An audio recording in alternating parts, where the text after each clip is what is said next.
चलिए शुरू करते हैं महत्वपूर्ण और काम की 50 बड़ी खबरों को, वो भी 10 मिनट में। पर उससे पहले अगर अभी तक आपने वीडियो को लाइक नहीं किया तो वीडियो को लाइक जरूर से करें और चैनल को सब्सक्राइब करना बिल्कुल भी ना भूलें। इसी के साथ आज की पहली बड़ी खबर कि अब मकान और दुकान के किराए पर भी देना होगा जीएसटी। जीएसटी काउंसिल में आने वाला है प्रस्ताव।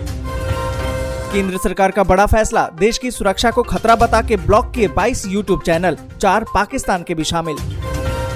यूरोपीय संघ ने रूस के खिलाफ कोयला समेत नए प्रतिबंध लगाए, बंदरगाहों का नहीं प्रयोग कर सकेंगे अब रूसी जहाज। मदरसा शिक्षा में बड़े बदलाव करने जा रही है योगी सरकार, खत्म होंगे दीनी तालीम देने वाले 5339 शिक्षकों के पद। रक्षा क्षेत्र में ऐसे बदल रही है भारत की तस्वीर, जापान, कतर और इराक समेत 42 देश हुए भारतीय हथियारों के मुरीद। आर्थिक और राजनीतिक उथल पुथल के बीच श्रीलंका के राष्ट्रपति का इस्तीफे से इनकार, विरोध प्रदर्शनों के बीच संकट में आई सरकार। पैदल रेल पटरियों को पार किया तो जाना पड़ सकता है जेल, 1000 रुपए जुर्माना या फिर 6 महीने की जेल। संकट से जूझ रही श्रीलंका की सरकार का बड़ा फैसला, इराक और नॉर्वे में बंद किए दूतावास। दिल्ली में अब 3 की बजाय होगा 1 नगर निगम, राज्यसभा में भी पास हुआ एमसीडी संशोधन विधेयक। आईसीएमआर का ऐलान, कोरोना मुक्त हुआ भारत, मुख्य महामारी विशेषज्ञ ने कहा अभी भी मास्क है जरूरी। अप्रैल के अंत तक ब्रिटेन के प्रधानमंत्री आ सकते हैं भारत, मुक्त व्यापार समझौते पर हो सकती है बातचीत। इमरान खान को याद आया भारत, 30 मिनट में 7 बार लिया नाम, पाकिस्तान के 3 टुकड़े होने का जिक्र भी किया। रूस यूक्रेन युद्ध से हरियाणा के किसानों की चांदी, एमएसपी से ज्यादा रेट पर खरीद रहे हैं गेहूं।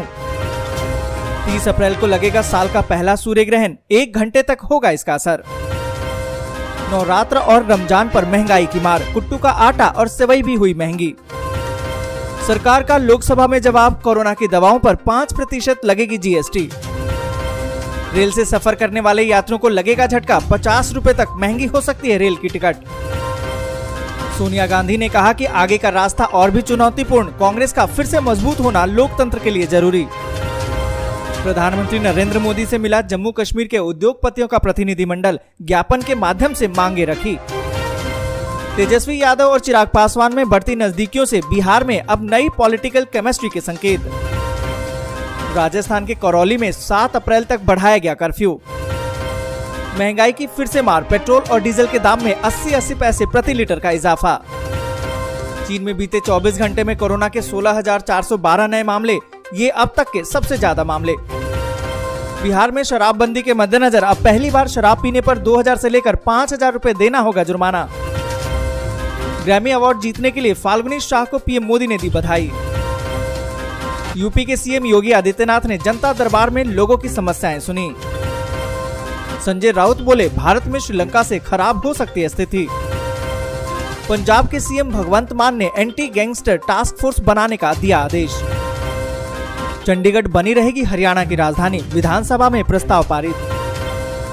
केजरीवाल के घर के बाहर तोड़फोड़ मामले में दिल्ली की निचली अदालत ने 8 आरोपियों को नहीं दी जमानत। अब खबरें विस्तार से, पर उससे पहले वीडियो को लाइक और शेयर जरूर करें। बड़ी खबर की बीजेपी सांसद अब 14 दिन तक गिनाएंगे सरकार की उपलब्धियां, पार्टी के स्थापना दिवस पर संबोधित किया पीएम नरेंद्र मोदी ने। आपको बता दें कि भारतीय जनता पार्टी के स्थापना दिवस से 1 दिन पहले प्रधानमंत्री नरेंद्र मोदी ने भाजपा की संसदीय बैठक को संबोधित किया। उन्होंने कहा कि 7 अप्रैल से सामाजिक न्याय पखवाड़ा शुरू हो रहा है। इस दौरान सभी को समर्पित भाव के साथ सेवा करनी है। पीएम नरेंद्र मोदी ने सांसदों को आने वाले 14 दिनों के कार्यक्रमों की रूपरेखा भी बताई। और इसी के साथ अगली बड़ी खबर कि अब मकान और दुकान के किराए पर भी देना होगा जीएसटी। जीएसटी काउंसिल में आने वाला है प्रस्ताव।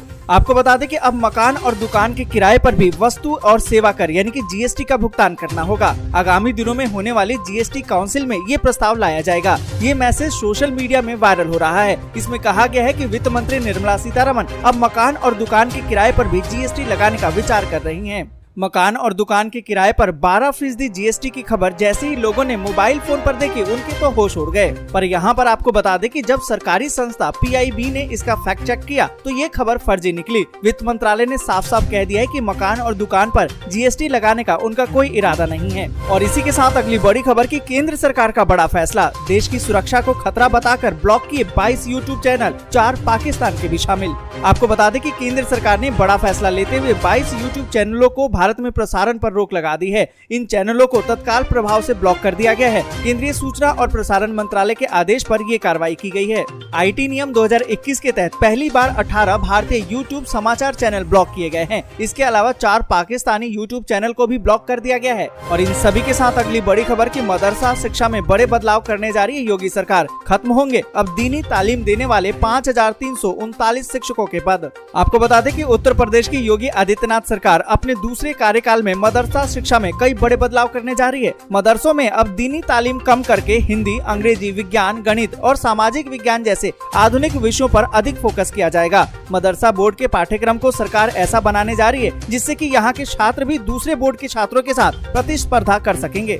आपको बता दें कि यूपी सरकार के इस फैसले से मदरसों से दीनी तालीम देने वाले 5339 शिक्षकों के पद चरणबद्ध तरीके से खत्म हो जाएंगे। और इसी के साथ अगली बड़ी खबर की रक्षा क्षेत्र में ऐसे बदल रही है भारत की तस्वीर। जापान, कतर और इराक समेत 42 देश हुए भारतीय हथियारों के मुरीद। आपको बता दें कि रक्षा अनुसंधान और विकास संस्थान यानी कि DRDO ने भारतीय वायुसेना को 500 किलो का एक बहुत अच्छा हथियार सौंप दिया है। मध्य प्रदेश के जबलपुर की अयुद्ध निर्माणी में इसे तैयार किया गया है। भारत शांति का पक्ष धर रहा है लेकिन अपनी सीमाओं को लेकर सतर्क रहता है और आक्रामक भी। जब आपके पड़ोसी चीन और पाकिस्तान जैसे शातिर राष्ट्र हो तो अपनी सामरिक शक्ति और नीति को मजबूत करना जिम्मेदारी तो बनती है। और बीते करीबन 8 साल से भारत रक्षा के क्षेत्र में न केवल खुद मजबूत हुआ है बल्कि दक्षिण पूर्व एशिया के देशों को भी हथियार बेचने की शुरुआत कर दी है। और आपको बता दें कि करीबन 42 देश हमसे रक्षा आयात करते हैं जिसमें कतर, लेबनान, इराक, इक्वाडोर और जापान आदि प्रमुख हैं। और इसी के साथ अगली बड़ी खबर की पैदल रेल पटरियों को पार किया तो जाना पड़ सकता है जेल। जानिए कितनी होगी सजा।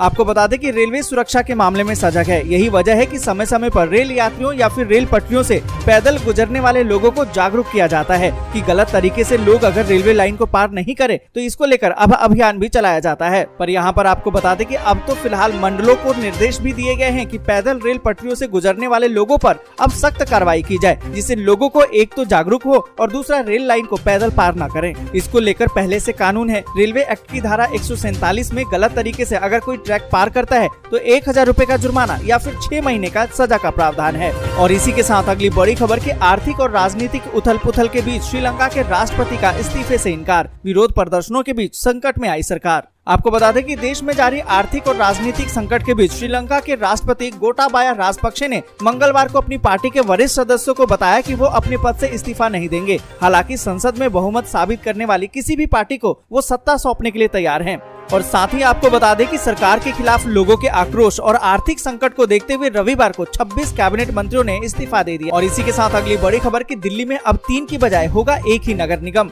राज्यसभा में भी पास हुआ MCD संशोधन विधेयक। आपको बता दें कि संसद ने राष्ट्रीय राजधानी के तीनों नगर निगमों को एकीकरण के प्रावधान वाले दिल्ली नगर निगम संशोधन विधेयक 2022 को मंगलवार को मंजूरी दे दी है। राज्यसभा में विधेयक पर हुई चर्चा का जवाब देते हुए गृह मंत्री अमित शाह ने कहा कि ये विधेयक संविधान के अनुच्छेद 239 AA के तहत प्रदत्त अधिकार के माध्यम से लाया गया है, जिसमें ये कहा गया है कि संसद को दिल्ली के संघ राज्य क्षेत्र से जुड़े हुए किसी भी विषय पर कानून बनाने का अधिकार तो प्राप्त है। तो आज के लिए बस यहीं तक। जय हिंद, जय भारत।